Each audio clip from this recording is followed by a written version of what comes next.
Welcome to Coruzant Technologies, home of the Digital Executive Podcast. Do you work in emerging tech, working on something innovative, maybe an entrepreneur?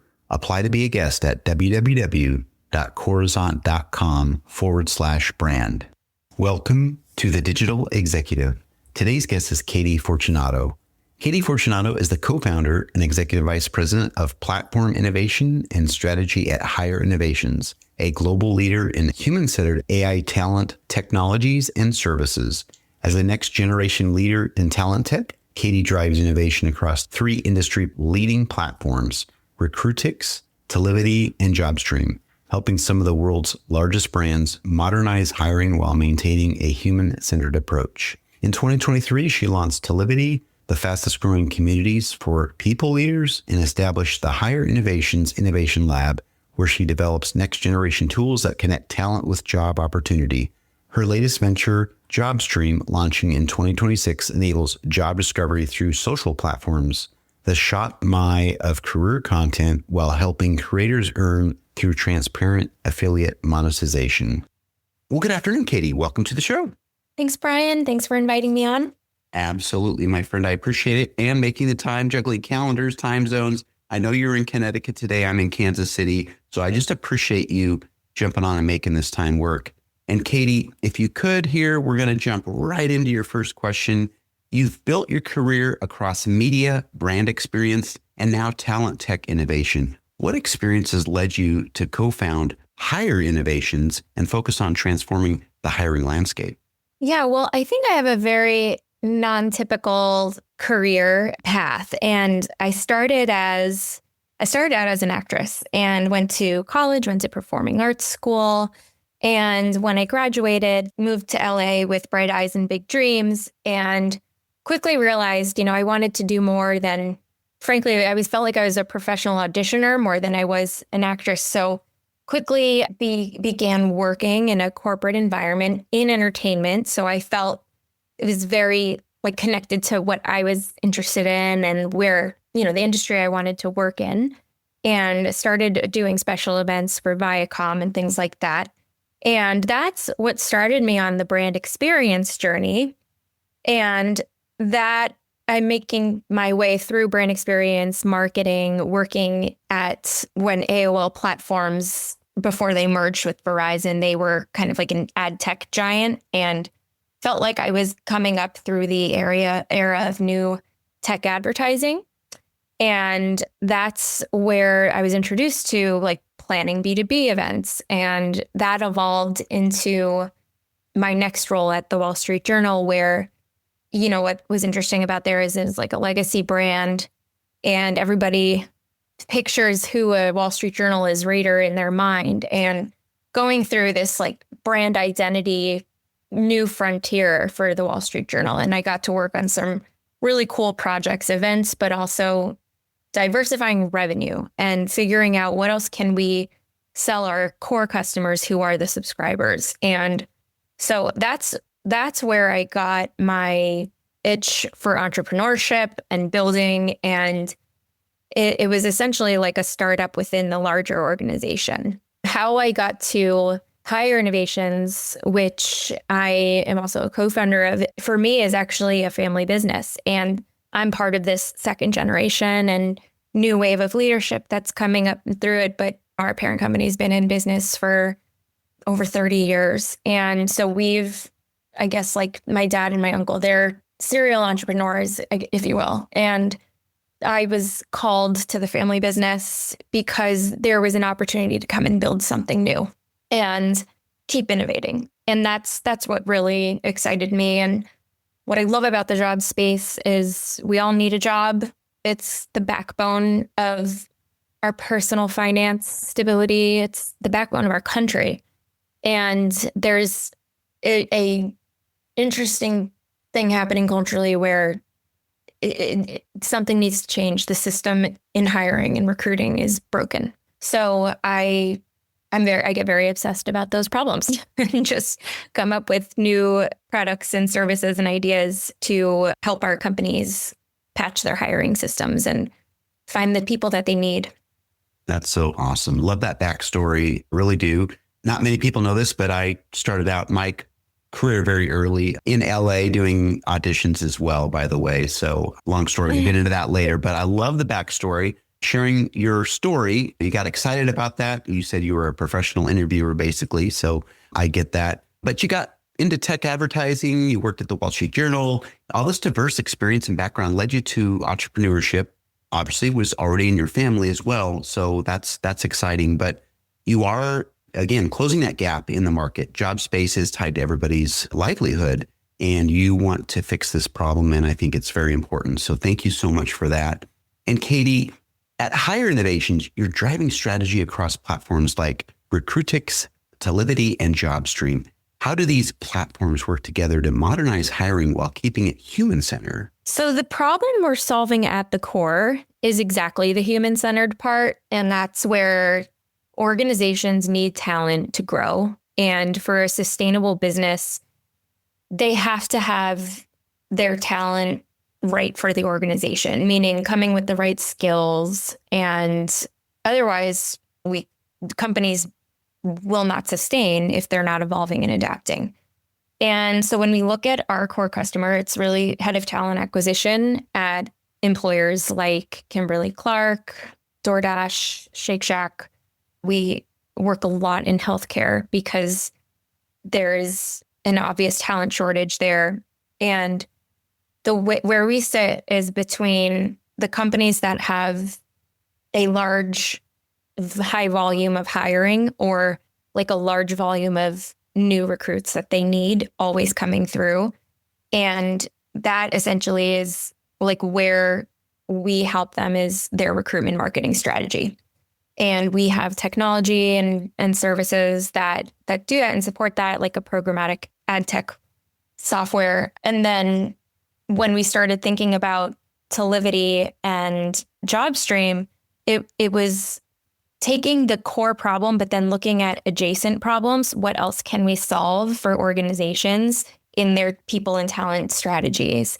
And Talivity came about just based on a need of all the emerging technology that's coming into the space. And what we built was a marketplace. And so if you are someone who is going to buy an applicant tracking system because you're a high growth company and you just got your VC funding, there are over 1,000 applicant tracking systems. There's over 3,000 applicant tracking systems. And we had started thinking about looking at models like G2. And G2 goes a mile wide and an inch deep on pretty much every industry. G2, if you're not familiar, is like, I'd say it's an online marketplace for helping companies shop for software. And behind that is also a data and intent business. And so that's like what we were building at Talivity to really understand, like, what are talent leaders and companies spending their money on in the people? Like, what do they need? What are they shopping for? What are they looking for? For Higher Innovations, it's a way to support the industry, but as for our own individual innovation, helped us identify gaps, helped us identify opportunities. And 2 years ago, when AI emerged on the scene, there was a really big need for someone to be talking about the AI technology in talent tech. So we pivoted, we still have the marketplace, but pivoted to the core focus of that company is going into an organization and consulting with them on their talent tech stack. And some organizations are on legacy technologies that have not been updated for years and years and years. So we look at things like, do we build new? Do we partner? Do we patch it in? What kind of AI automations can we create without re-engineering the entire stack? So that's a little bit about what Talivity focuses on. And at the end of the day, what we're doing is helping shape an employer brand. And the experience that candidates have as they come into your organization or leave your organization are a brand problem. And so from there, we started looking at a problem. I don't know if Brian, I don't imagine you've been applying for jobs recently, but there's a ton of ghosting going on and people apply. They don't hear back. And we incubated this idea that said, well, in the recruitment marketing world, look at all these employers, how much they're spending, and then they hire one person out of 100. So what happens to the 99%? Well, it becomes waste. And what happens to the candidates who don't get the job? They fall into a black hole. And that ROI is just not there, or wasn't until we had launched this concept of reframing a rejection. So where a job seeker would interact with this idea is they apply to a job, they don't get the job, they get their email. We regret to inform you, but we have 5 more jobs in the market that look exactly like the one you're interested in, and we encourage you to go and apply for them. And we wish you the best of luck in your career. And it's a very simple thing that companies are not doing enough of, but it turns a very negative brand experience into a very positive one where they can say, no, you're not right for this right now, but we want to help you in your career. And it's very little effort to do that. So that's where we got the concept for Jobstream and integrating the employer and job network into this funnel of the people funnel. We said, we could do this for all newsletters, and we could do this for any kind of influencer who is also trying to help their followers find their next opportunity.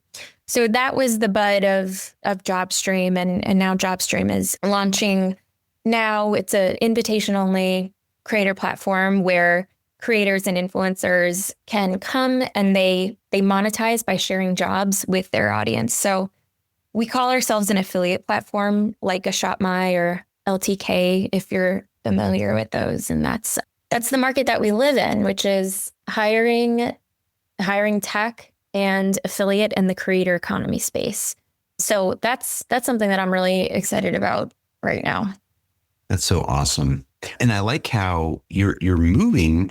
Obviously, you're fixing a gap in the market, several here, but you're moving in the direction where people are going. Obviously, affiliate market, creator economy, that sort of thing, where it's a win-win for everybody. But at the end of it, we talked about you being human-centered. This is the core focus. You're just leveraging a little bit of tech in your recruitment marketing strategy to help organizations with their talent stack using your platform like Talivity.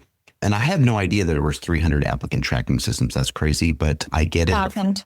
A lot. But solving the communication and waste, I thought was really interesting. You talked about that. All the other qualified candidates that neither get a notification that they even, were looked at, but also, again, recommending them for some other positions that they're qualified for. I think that's awesome. So thank you. And Katie, let's jump into the next question. Jobstream is positioning itself as the ShopMy of career content, blending social media with job discovery and creator monetization.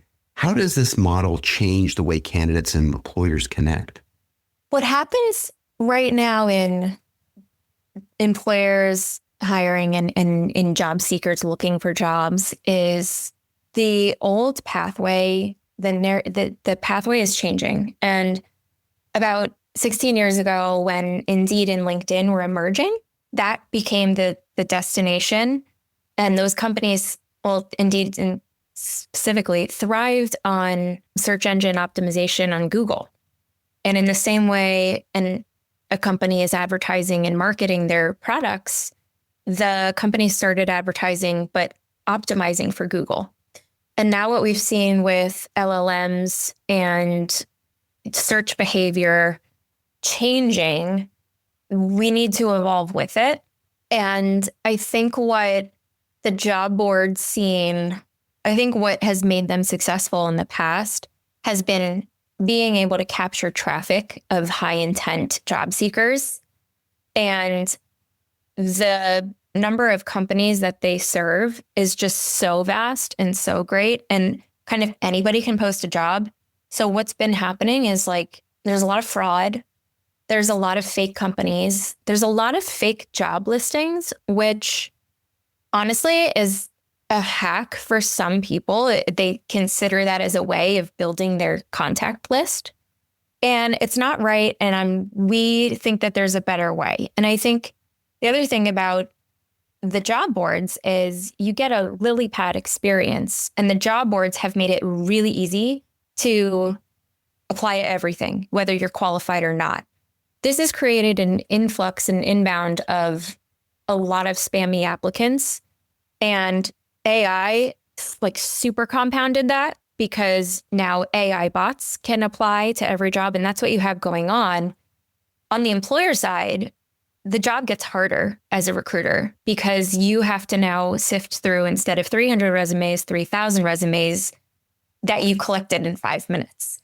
And this is a huge time suck, as you can imagine. If you spend the average of 30 seconds on each resume qualifying a resume and an applicant, that is a lot of time, and time is money in an organization.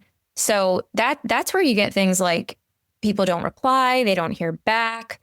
And the way employers are already hiring, what's successful today and always has been, is referrals. And over 65% of hires are from referrals. And we classify and define referrals as either a person you know, a person who's at the company who's working there, or it's a recruiter or headhunter. And by taking that concept of it's who you know, it's your network, it's the connections that you have, that's where Jobstream really democratizes access to jobs. Because there are millions of jobs on the market. In fact, we had at one point at our peak 6 million jobs. And no one job seeker has the time to go through all of those jobs and sift through and filter through. And AI has made that a little easier now. But what the job seeker cannot discern is it a real job posting? Is this even a real company? And about 70% of jobs never even make it to these job boards, yet the job boards are still attracting all of the traffic for job seekers. So what we said was, let's take our network of employers who are some of the most globally recognized brands, and let's create a better experience where we're going from the job seeker in their intent directly to the career page. Let's basically cut out the middleman as a test. Like, we still work with the job boards. It's still part of the equation. It's still part of the marketing strategy, but let's try a new distribution channel. And that's through social media. And I think in my background, I was running an affiliate program for the Wall Street Journal, and it was kind of our first test in that, like the wire cutter model. And that was a new kind of affiliate revenue income stream. And I think really changed the way that consumer behavior and brands connect on whatever their products are. There's a lot of marketing that runs through affiliate now. It's become a really huge growing segment, and it wasn't happening for hiring. But I had the experience from the Wall Street Journal of like helping to monetize the content in W3 buy side, and taking that affiliate concept and world that I knew and looking at how do we just create a better pathway from the job seeker to the employer? And how do we be a trusted resource of, we're vetting the jobs, they're real job links, and that's part of our value proposition. So I think you won't find AI people in our advertising and things like that, because we are focused on the real human connection and the pathways to getting hired, as we know the data is telling us, is through your network and who you know. So that's a little bit about how Jobstream, I think, is shaping job distribution and connecting the jobs. And you've got a lot of people right now, the next generation specifically, Gen Z and millennials, they spend a lot of their time on TikTok and Instagram and Discord. And what is true, especially for Meta and TikTok, is users, job seekers, essentially, they never have to even leave the platform. They're using TikTok as a search engine. They're using Instagram as a search engine, and they can find almost anything they need there. Same with YouTube. And that's where we want our jobs to show up as employers who are hiring. So that's the change we're shaping. We're really on the frontier of this new wave of recruitment, but you have people doom scrolling at night and then they see their dream job by their influencer who they trust. And they say, I buy all the other technology products that Brian is recommending, and I should really consider this company. He says it's a trusted employer network, and this looks like a good job. And creators have been able to create some interesting content around the job space as it is, like Get Ready With Me or Day in the Life. And I think that's where Jobstream fits in. And, we have an influencer who said, I can't believe I've never known about this platform. I'm usually posting about fashion and beauty and makeup, and my content that is always very entertaining to her audience and engaging her audience is always about the work stuff, and taking work meme or work artifacts and making it into something funny and relatable and entertaining. And so that's where Jobstream fits in. And culturally, we could spend another couple hours talking about what's going on in the macroeconomic landscape. But there's a moment right now for human-led trust. And, there's a moment for AI as well, but we're leaning towards the human-to-human part. That's awesome. Thank you so much. There's lots to unpack there, but just to highlight some things, you talked about the pathway changing employers, job seekers, and you saw this shift back in the time that Indeed and LinkedIn got together and worked together on that integration. But I liked you also talked about there's some fraud in the job market. You talked about the bots, recruiters having to sit through tons of applicants. It's a lot to do. And I know AI can really be a help there, but it's still a challenge. You talked about over 65% of hires are referrals, which I thought was interesting. And if I could add my 2 cents, back in the day when I was doing a job search, I worked with a headhunter that said, Brian, only 10 or 12% of the jobs are advertised. A lot of things are internal. And he showed me how I need to reach out directly to the hiring manager and kind of circumvent the HR process. Now that has probably evolved and changed over the last probably 10 years, but I can tell you I was really successful in that space. I just wanted to share that because I have a little bit of experience there I could share. Katie, let's quickly get through this next question here. Looking ahead, how do you see AI, social platforms, and creator-driven ecosystems transforming the future of work and talent acquisition over the next 10 years? Well, I think if you're listening to what people are saying on the social media platforms, there is an emerging need, and it's happening quickly, for the companies to the big platforms like tech or like Meta and Google and TikTok to help create a more authentic and real experience. What's taking over are AI influencers and bots. And, when there's changing algorithms, there's reasons why. And I don't know if you've tried to reach out to creators on Instagram, but you pretty much get a business message that's replied, and you're never really talking to a human. So there's a lot of these faceless accounts that are getting started up, and content creation has just become so easy. So, I think the future, what our big bet is the future is humans. The future is hiring through your network. There's in-person work is coming back. AI is taking jobs. And I think the narrative for the next generations of how do they find jobs, how do they connect to work, is changing as well. I think there's a real mismatch in expectations. And I don't think that, I know that. And Gen Z, for example, graduating college in these years, they have followed the playbook up until now that everyone else did. Go to college, get a good job, get a high paying job. And I always believe you can never take away your education. There's always a benefit to learning. But if the expectation is to graduate and get a 6-figure white collar job, those are going away. And where the opportunity is a side of the job market that is either highly skilled and specialized, like healthcare, like nursing, like radiology technicians, like mental health, where you need more degrees, more certifications, and in many cases, more taking on more personal debt to get to that level.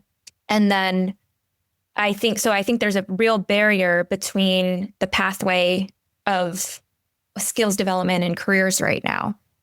The other side of it is AI is taking everybody's jobs. And if you're somebody who has a job, you should definitely learn how to use AI, because I think experienced workers have an advantage in this market, that they understand how business works and they have networks and they have all the business etiquette, and then they're given a tool that's going to basically supercharge their work. And I think that's an opportunity.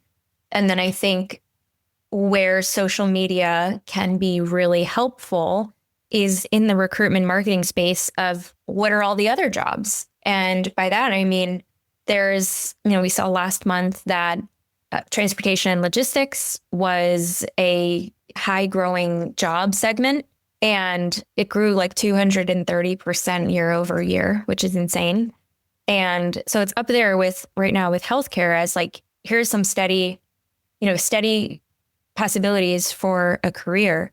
And the other thing I'm starting to see is the next generation kind of waiving the college experience, or at least considering other things like trade school, where they spend 6 weeks and they learn some skills, and they're very much dexterity based positions where they're using their hands, and it's about your being physical. And that is where I think social media has a real opportunity to start like building a new narrative. And for someone who's looking at college and a career, and parents have to start helping their kids with this in middle school, because you have to be thinking about the future and saving if you're going to take the path of a college kid. But I think this narrative is becoming more common, and we're seeing kids say, I don't want to sign myself up for a lifetime of debt. So I went to this trade school and I spent 6 weeks learning the job,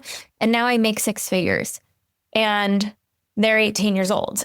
So it's kind of like a shift back to I don't want to say back to the Industrial Revolution, but everybody used to be a farmer, and that was the job, is living off the land for survival. And I think we're going back to a place where those hands-on jobs and special skilled jobs are the pathway to job security and thus financial stability. The other really interesting trend that social media has democratized and AI has democratized is anybody can build a business. In fact, we call it now creatorpreneurship. And that's somebody who says, I'm not putting all my eggs in one employer basket, in one corporate job. I need to bet on myself. I need to make sure I'm hedging for, when Oracle or Amazon decide to lay off 15% of their workforce. And those are ways that I see people on social media I think it's diversifying their income streams, but it's also survival. And they're being very resourceful and also very astute that companies, if you look at the path of what companies spend on advertising in the consumer product space, it's gone from traditional advertising, print ads used to be the thing, digital advertising has gone completely over to the creator economy and influencer marketing. And that there's also advertising that's happening in platform. And this is shaping the future of work. It's giving people a platform to build a business. And we're also helping shape that narrative at Jobstream in particular. What we notice is a lot of our influencers, they do it as a side hustle. And we've seen in the data about 43% of all people have a side hustle. But what the most surprising thing in us on this journey is people are leaving the full-time thing and going full-time into the side hustle. And I think you really see that across the platforms right now. And you're seeing social media as a way of marketing your self-business. And there's things like digital courses and new skills and, Yeah. So I think, we're shaping the future of work, and social media has a huge influence on that. Thank you. I appreciate that, Katie. Again, some stuff to unpack there, and I'll just highlight a few things. Obviously, the market is changing, the shift. There's, you talked about that emerging need with big tech platforms helping to create that need for a more helpful and authentic experience. There's just so many shifts now with these changing algorithms, bots, and a lot of it's driven by AI, of course. And we are seeing traditional go to school, get a degree, and make that six-figure income. That's going by the wayside. And we're seeing that people are shifting back to blue collar, as you said, more of a lifestyle that you can build a good livelihood and not be replaced by some big platform or AI. So I really appreciate that. And Katie, it was such a pleasure having you on today, and I look forward to speaking with you real soon. Thank you for having me, Brian. And also, your advice about job seeking is true. You can't just sit and apply. And you said it, I'm sure it's changed, but it really hasn't changed. Like, candidates who are still reaching out to the hiring managers and doing the due diligence of, reading a job description, seeing who the job reports to, the way that you did it, Brian, is still the best way to do it. Thank you very much. Bye for now.